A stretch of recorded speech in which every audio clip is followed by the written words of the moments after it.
So Doc Rivers gets fired by the Los Angeles Clippers. Now, we heard the rumors. First it was Ty Lue, then it was Mike D'Antoni, and now the Sixers, among other teams, are looking at Doc Rivers. Let's talk about it.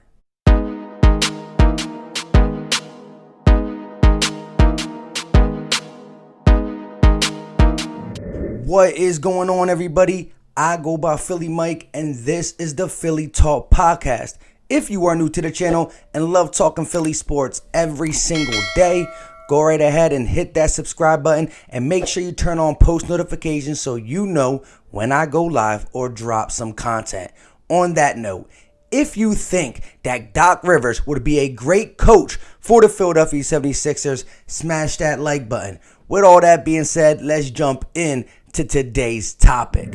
As we all know, the Philadelphia 76ers continue to look for their new head coach for the 2021 season after letting go of Brett Brown, who was swept in the first round by the Boston Celtics. He pretty much started the process and couldn't finish it, so his time in Philly was done. Pretty much, we lost Jimmy Butler, who is going to the NBA Finals because we decided to keep Brett Brown for one more year, which is inexcusable. But if you've been on this channel, you saw that we talked about Ty Lue and Mike D'Antoni as two options the Sixers kind of leak that they were looking at. Ty Lue, I was 50-50 on. I like his attitude. He's actually a pretty good assistant for the Los Angeles Clippers. Won a ring with LeBron. And Mike D'Antoni, a known commodity, but his track record is not good. If we got a guy like Mike D'Antoni, this roster would need to be blown up, and Joel Embiid most likely would be the first candidate to get traded in a Mike D'Antoni scheme. But today, the Los Angeles Clippers went ahead and fired Doc Rivers, and the Sixers were one of the first teams to reach out, talking about we are definitely interested in Doc Rivers, and rightfully so. I mean, his pedigree says it himself. An NBA champion with the Boston Celtics, a tough coach, players respect him, guys around the league when it comes to coaches and GM respect him. He is a tough guy who can run an organization, but I do have some concerns. He's had a lot of great teams and only came out with one championship with the Boston Celtics, the big three, KG, Ray Allen, Rajon Rondo, and Paul Pierce. But in 1999-2000 season, he had Tracy McGrady in his prime on the Orlando Magic, and were up 3-1 to the Detroit Pistons and lost that 3-1 series, letting the Pistons come back. And the Pistons were starting to get good. The following year, the Pistons won the championship, not that year. And then a couple years later, the Blake Griffin, DeAndre Jordan, Chris Paul in their prime Clippers go ahead and lose a 3-1 series. Kind of the same way, just not mentally tough and not being able to get over the hump. And now we're at 2019, where you got Kawhi Leonard, Paul George, Pat Bev, Montrezl Harrell, all these dogs that supposedly were going to give LeBron and the Lakers fits in the Western Conference Finals are up 3-1 against the Denver Nuggets and falter in a horrible fashion. So it's crazy that he is the only coach in the NBA to ever give up 3-1 comebacks with 3 different teams. So that is concerning, because you got a team like the Sixers who got talent at the top of their team.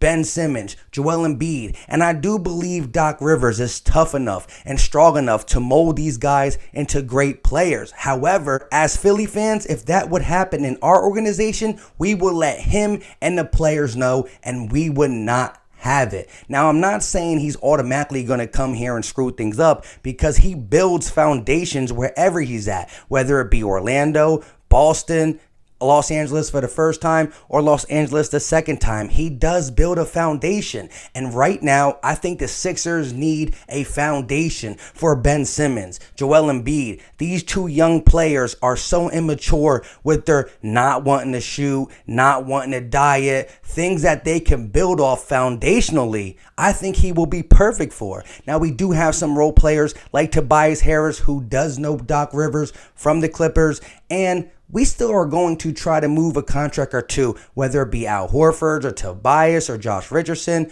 and try to maximize this offseason, the Buddy Hills, the Victor Oladipos, and all that stuff. But before we can do all that, we got to get a coach in that we trust. Like I said, I was 50-50 on Ty Lue. That's the assistant. I'd probably rather have Doc Rivers. Not really probably, I would, because his pedigree is still known and he will garner respect. I didn't like how he said, we don't need no rah-rah speeches. That's for the movies.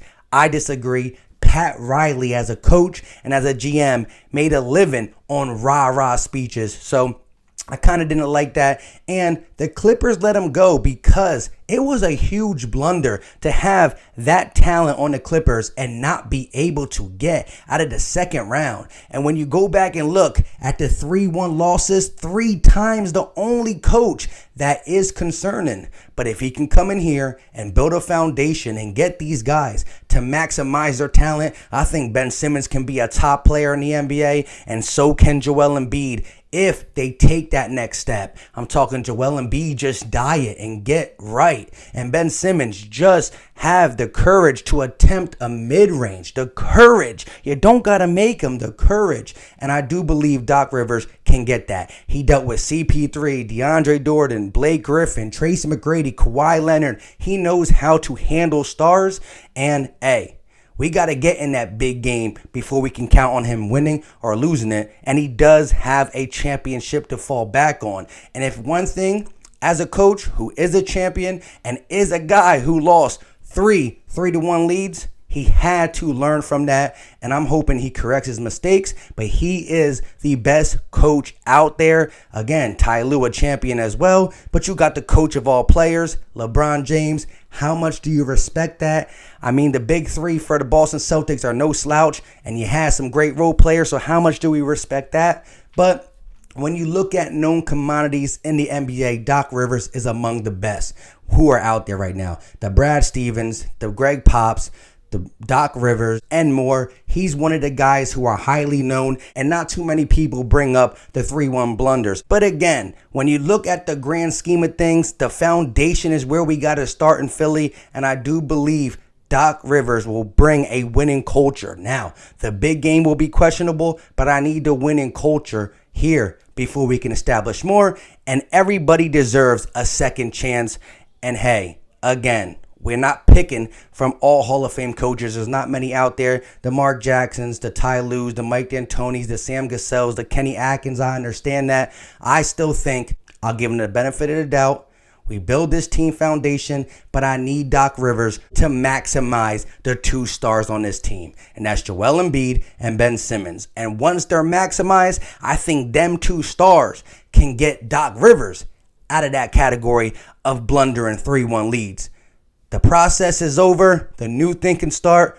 Go ahead and go out there and get Doc Rivers. I had some concerns. I still do. But he's definitely the best available. And as we want to give Joel Embiid and Ben Simmons the benefit of the doubt, we got to rock with Doc Rivers and give him the benefit of the doubt, because he's still done more winning when it comes to basketball in general than losing. And the IQ and toughness is there. And that's what I need to instill in our 2 stars. Courage, toughness, and dedication. With all that being said, let me know all your thoughts in the comments. How do you feel about Doc Rivers? Does that concern you, what I said? Or are you still on the Doc Rivers train? Let me know your thoughts in the comment section. And if you have anybody else in mind, throw it in the comment section. Until next time, you know what time it is. We out.